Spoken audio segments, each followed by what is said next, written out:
will be alright. So it's another day, and it is 101 today. So being outside is very hard right now. I gotta get up early and water, which I try to do that quickly, or I become really a sweaty mess. I officially got my website closed down, which I'm kind of sad about, but I know it's necessary. My booth is doing pretty good. It's paying for itself, and I'm happy with that. That's all fine and good. I've been kind of concerned about YouTube lately. I know that I've seen a lot of channels go out, or just, they just say that it's not worth the time or effort because of views and things like that. I don't really feel that way. Not that I have tons and tons of views, and this channel is not even monetized, which is fine. I just want to be able to put my thoughts or ideas somewhere, and I enjoy doing things like that from my home, so, in my garden and things like that. My garden is doing really, really well. Next week I will show you how much it's grown. So in the next few days, I'm gonna have to finish trellising those before they get, you know what I mean. You're like, are these gonna grow? Are these gonna grow? And then the next thing you know, they're like this high. So that's doing really well. And as I said before, that is really a big change from last year. And my husband and I were talking about that last night and stuff, and he was like, I'm so sorry. And I'm like, I said, you don't have to be sorry. It was just something that somebody recommended. It didn't work out, so now we know better. So not all things work for everybody,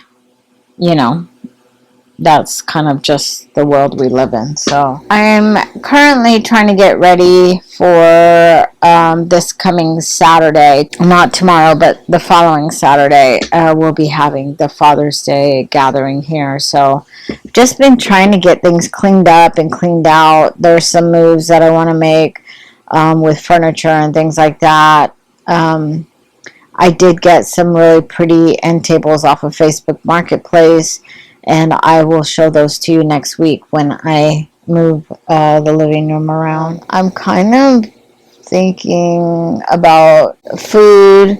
My sister said tacos, which is fine, but we used to do family gatherings, and the food was outrageous. We would spend weeks preparing for these, I'm going to say, food events.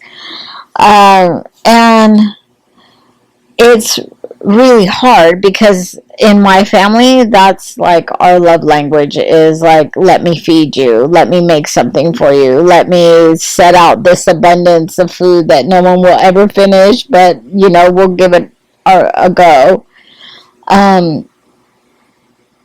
But things have changed, and because my dad doesn't eat, he gets fed through a tube because he can't swallow.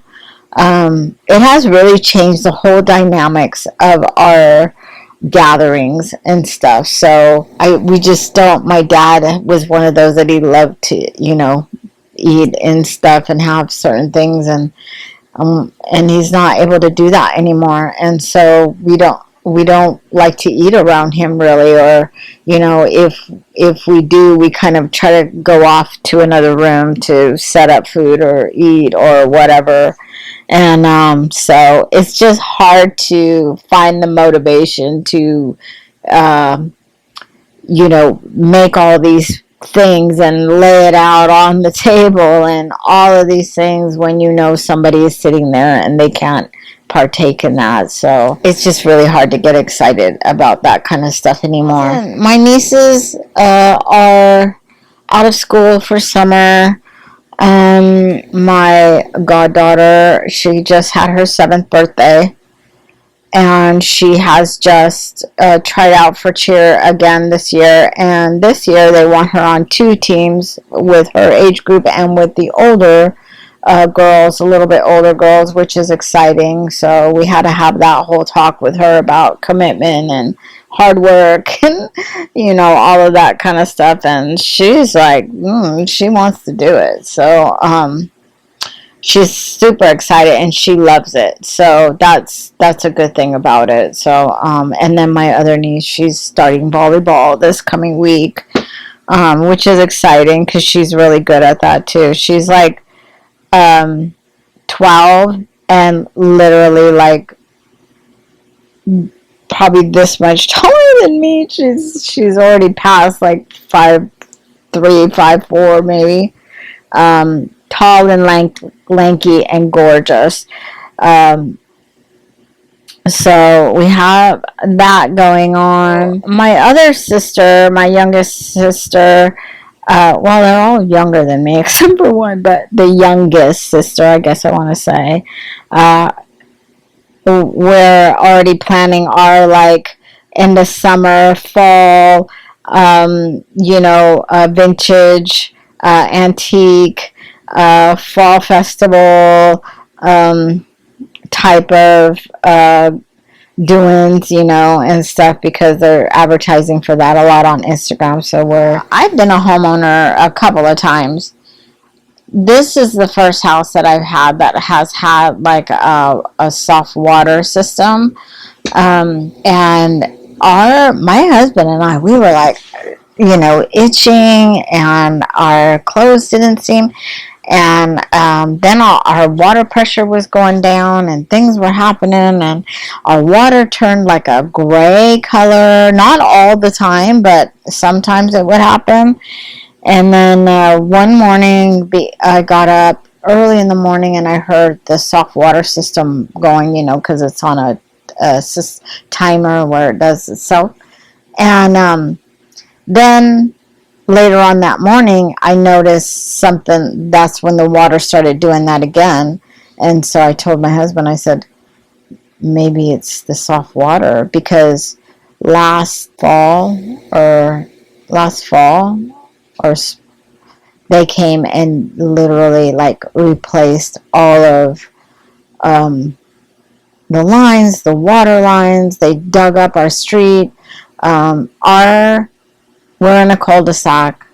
Our house and another house are the only houses that were on sewer. Everybody else is on septic. So they were connecting everyone up. So they dug up everything, and this was like a 6-month process, because they dig up stuff and then they'd put in the line and then they'd patch over everything, and then they'd have to come do something else, move lines, they'd dig it up again, and it was just chaos.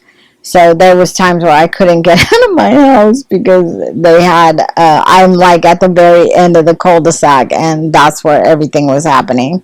They put a fire hydrant right in front of my house, which pissed my husband off, because he's like, it's ugly, and I'm like, I agree, but that's the city.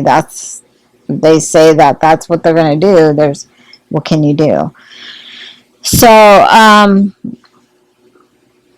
so we thought maybe it was that, maybe something went wrong or whatever, but it was a soft water heater. I started looking, kind of like researching it and stuff, and I didn't know that, you had to, like, yearly, you should empty out the tank, the reservoir, where it makes they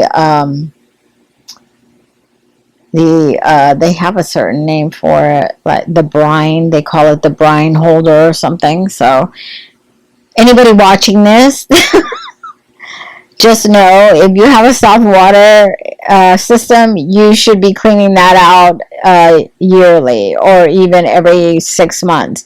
And that just entails, honestly, like, do it right before you're out of salt, or right before you run out of salt, so there's not a lot in there, but clean it out, turn it over, wash it out, make sure, because sometimes if you just keep pouring salt in there, like, not me, but my husband, like we did, it makes a big, huge salt block, and that blocks anything from happening. And so your water pressure could go down. You could start getting really yucky coloring in your water, and all kinds of horrible things will happen. So that's my service announcement for this video. Just make sure that you clean it out. If you have, I mean, and we've been in this house for 5 years and we haven't cleaned it out. So, but once we got it cleaned out, I had called someone to come and service it. But my husband's kind of started investigating it, and thank God, you know, he's one of those people that's like, he can kind of figure those things out. He's mechanically inclined and all of that, which is great. So he kind of just, he's like, well, I'm just going to clean it out the best I can. If it keeps happening, then, you know, we'll go ahead and have them come and service it and stuff. But knock on wood, everything has been great so far. So it's working, it's great, and now I know exactly how a soft water system works and what to look for if things are going on in the water. If your water isn't working, I know now what to look for. I'm one of those kind of people that I like to know those kind of things, because I don't like to feel helpless in my home as far as, you know, how things work. It's just like when we moved in here, the whole sprinkler system, I spent 2 seasons working that crap out, figuring out how that worked, how to change the sprinkler heads, how to adjust the sprinkler heads, how to change the PVC pipe that broke, how to, like, all of this stuff. So I just like to know how that goes, even if I don't do it myself. But if I have to call somebody in, then I can at least know what they're talking about, or even if I think they're charging me too much for a job that they're making sound very intense and it's not. Things like that. So that's just kind of my personality. I have been really kind of struggling with my crafts. You know, sometimes you just go through a rut.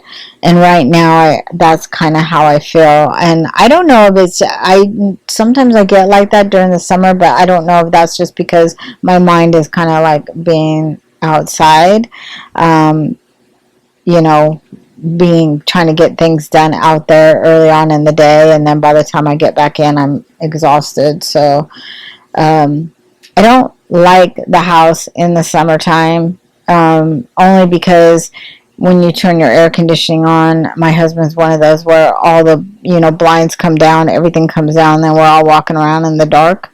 That's why I'm filming in my studio today, because this is the only room that has the lights on right now. I haven't put out a video on this channel in a little bit. You know, we were putting in the garden, and we were just like rushing against time until it got, like, you know, so hot. We didn't want to get that done while it was super hot. So my brother came and helped and was really, really helpful. Well, here's the update. I have everything planted, I think, up to, I think the only thing I have left are these little things, which is pumpkin and butternut squash, which we just cleared out an area over on the side of the house over here. I'm gonna plant those there. I have these chairs. We set up this kind of little lounging area here.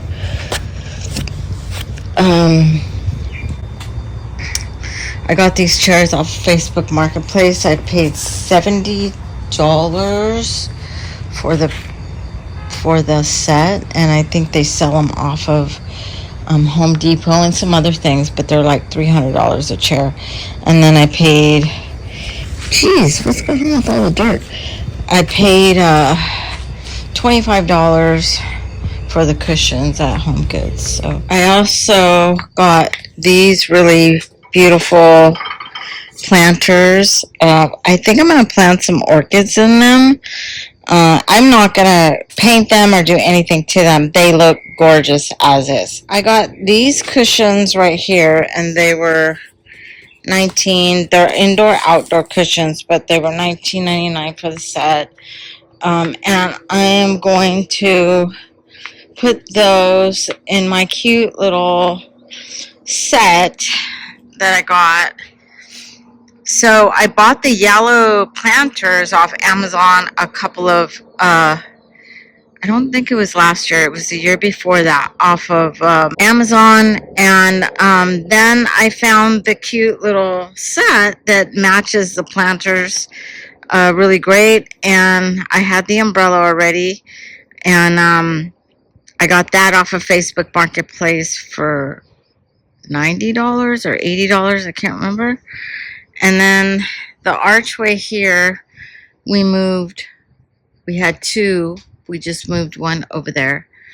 And then we bought lights. So all the lights you see out here are all solar. So even there's fairy lights that go on around here. Those are all solar. So at night this lights up. Anyhow, I just wanted to show you my garden.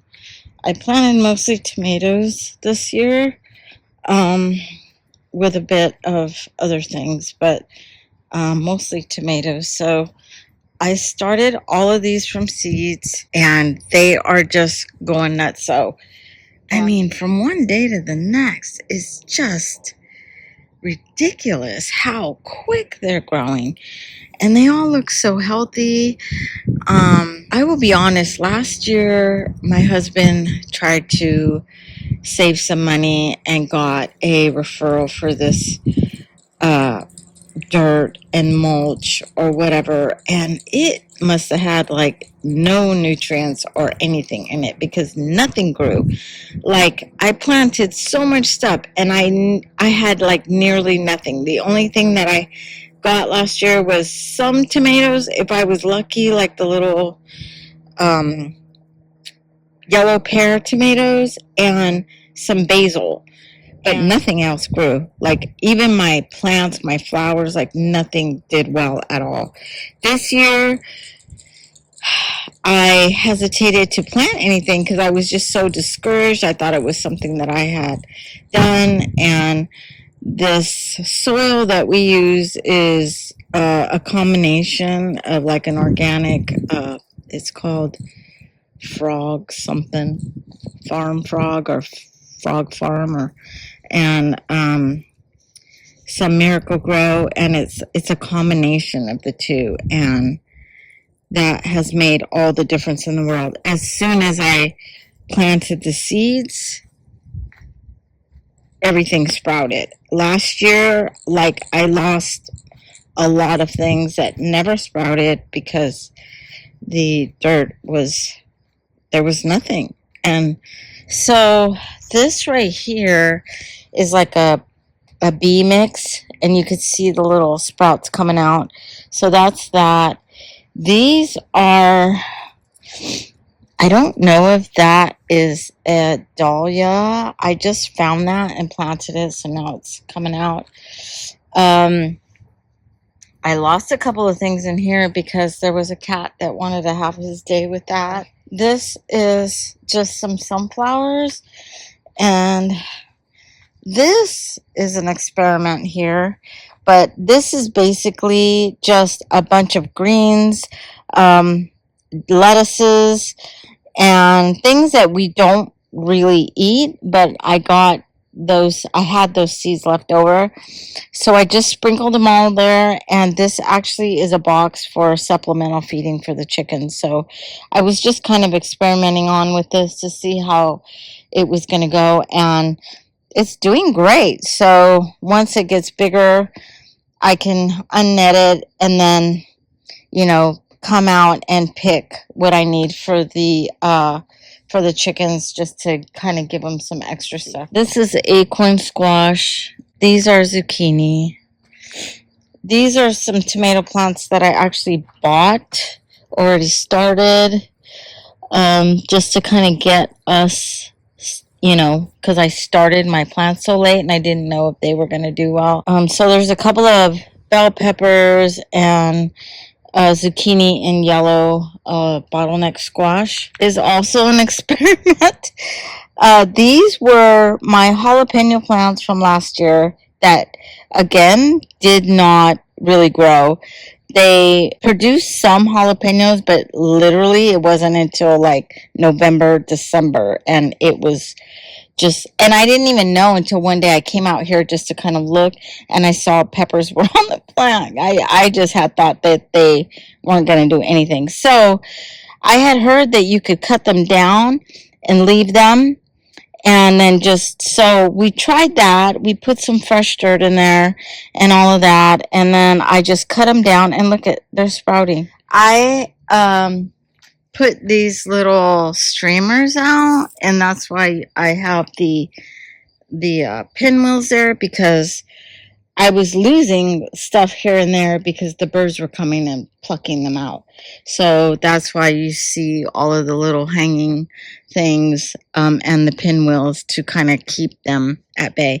And ever since I did put those on, I haven't had any issues. This beautiful little sunflower was just kind of an oddball thing that showed up. It just sprouted itself, and you know, there it is. So we water it and make sure that it at least has a chance. I'm gonna have to stake it, or otherwise it's gonna get so heavy it's gonna break over, and I don't want it to do that. So I'm gonna do that right now. But yeah, that's my garden. I am probably gonna film some stuff out here, sitting out here, because my Wi-Fi reaches out here. I think that I'm just jazzed. So we're looking at getting some pebble gravel to put out here. I'm not going to add any of the black stuff down, and I'll tell you why. Because I added that. I bought the best that I could buy for the front patio, and it doesn't work. I still have stuff. We're still having to pull weeds. We're still having to do all of that, and it just doesn't. I don't think it works, and I don't think it's worth the trouble, because my husband's like, "I'm gonna pull up all the beds and we'll lay it all," and I'm like, I can't do it. I can't. Just the thought of it exhausts me.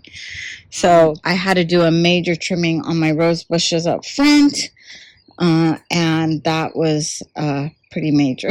It was pretty major. They were out of control. So we have stopped letting the chickens kind of roam around the whole yard. It was just getting out of control, and they were trying to trample through my garden and my other garden, because I basically I just gave up on it, and so I just kind of let them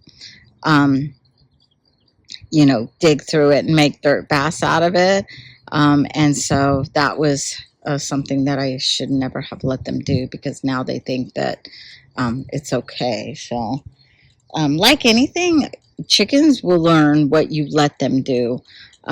Everybody thinks that they're dumb, or they don't have a brain. They do. They do. It takes one bad chicken to teach the other chickens bad behavior, because the first set of chickens that I had never did that. I never had to worry about them. They were princesses. They acted so good. I never had problems with them. But then when I got those white chickens, they are like the bad little sisters that get into everything, and they are constantly getting into my flower beds and my garden beds, and perching on boxes under my patio and doing all kinds of bad things, and that has led to my other chickens trying to get away with that. So that's why we kept them. Now we keep them locked there, but we've upgraded that area and put like a little cooling pool for their feet in there, and there's a couple of umbrellas in there to keep it cool. We have a mister system in there. I'm gonna get on with it. I have to go to town to go to my booth, check on that. All right, well, there it is, and let me know what y'all think.